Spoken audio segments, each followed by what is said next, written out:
Welcome back to Vishalakshi ಕನ್ನಡದ YouTube channel.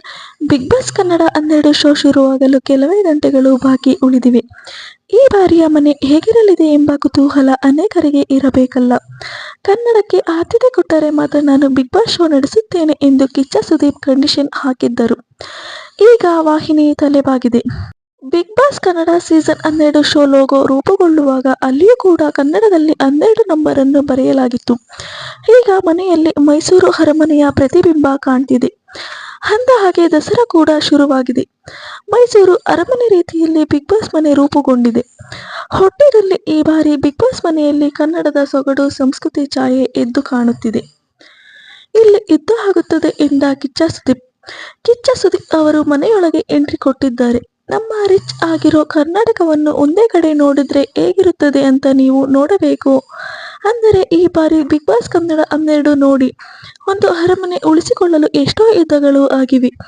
ಈ ಮನೆಯನ್ನು ತಮ್ಮನ್ನು ತಾವು ಉಳಿಸಿಕೊಳ್ಳಲು ಎಷ್ಟೋ ಯುದ್ಧಗಳು ನಡೆಯುತ್ತಿದೆ.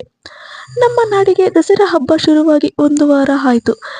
ನಮ್ಮ ಬಿಗ್ ಬಾಸ್ ಮನೆಯಲ್ಲಿ ಅಸಲಿ ಹಬ್ಬ ಈಗ ಶುರು ಎಂದು ಅವರು ಹೇಳಿದ್ದಾರೆ. ಮನೆ ಎಂಟ್ರಿಯಲ್ಲಿ ಮೈಸೂರು ಅರಮನೆ ರೀತಿ ರಿಚ್ ಡಿಸೈನ್ ಇದೆ. ಒಳಗಡೆ ಯಕ್ಷಗಾನದ ಫೋಟೋ ಹಾಕಲಾಗಿದೆ. ಇನ್ನೊಂದು ಕಡೆ ಟಿಪ್ಪು ಸುಲ್ತಾನ್ ಹುಲಿಯ ಜೊತೆಗೆ ಹೋರಾಡುವ ಫೋಟೋ ಇದೆ. ಅಷ್ಟೇ ಅಲ್ಲದೆ ಆನೆಯ ಫೋಟೋ ಕೂಡ ಇದೆ. ಕನ್ನಡಿಗರ ಮನಗೆದ್ದ ಅರಮನೆ. ಈ ಮನೆಯನ್ನು ನೋಡಿ ಅನೇಕರು ಸೋಷಿಯಲ್ ಮೀಡಿಯಾದಲ್ಲಿ ಕಮೆಂಟ್ ಮಾಡಿದ್ದಾರೆ. ಕನ್ನಡತನಕ್ಕೆ ಆದ್ಯತೆ, ಕನ್ನಡ ನಾಡು ನುಡಿ ಸಂಸ್ಕೃತಿ ಮತ್ತು ಕನ್ನಡದ ಬೇರುಗಳಿಗೆ ಪ್ರಾಮುಖ್ಯತೆ. ಮನೆ ಮಾತ್ರ ಸೈಕ್ ಆಗಿ ಇದೆ. ಇಷ್ಟೊಂದು ಇನಾವಿಟೇವಾಗಿ ಇದೆ. ಈ ಬಾರಿ ಮನೆ ಇದೆ. ಆದರೆ ನೋಡಬೇಕು ಮನೆಗೆ ತಕ್ಕಂತಹ ಸ್ಪರ್ಧಿಗಳು ಬರ್ತಾರಾ ಎಂದು ಕಾದು ನೋಡಬೇಕಿದೆ. Bigg Boss season 12 Bigg Boss ಅರಮನೆನ ನೋಡೋಕೆ ಸಾಲದು ಕಣ್ಣೆರಡು. ಮಹಿಳೆಯರು ಸೀರೆ ತೊಟ್ಟು ಕುಂಕುಮ ಬೊಟ್ಟು ಇಟ್ಕೊಂಡು ಅರಮನೆಯೊಳಗೆ ಬರಬೇಕು.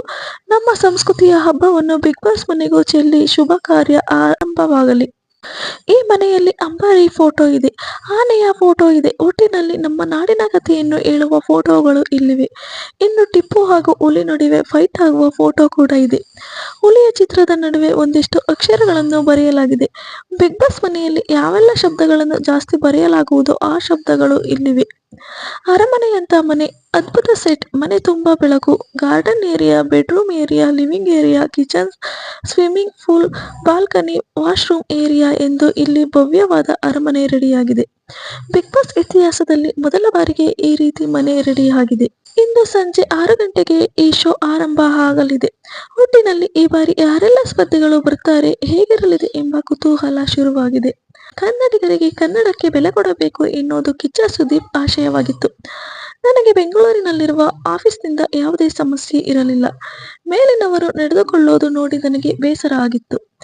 ಹೀಗಾಗಿ ಬಿಗ್ ಬಾಸ್ ಶೋ ನಡೆಸಿಕೊಡೋದು ಬೇಡ ಎಂದು ಹಿಂದೆ ಸರಿದಿದ್ದೆ ಎಂದು ಅವರು ಹೇಳಿದ್ದರು.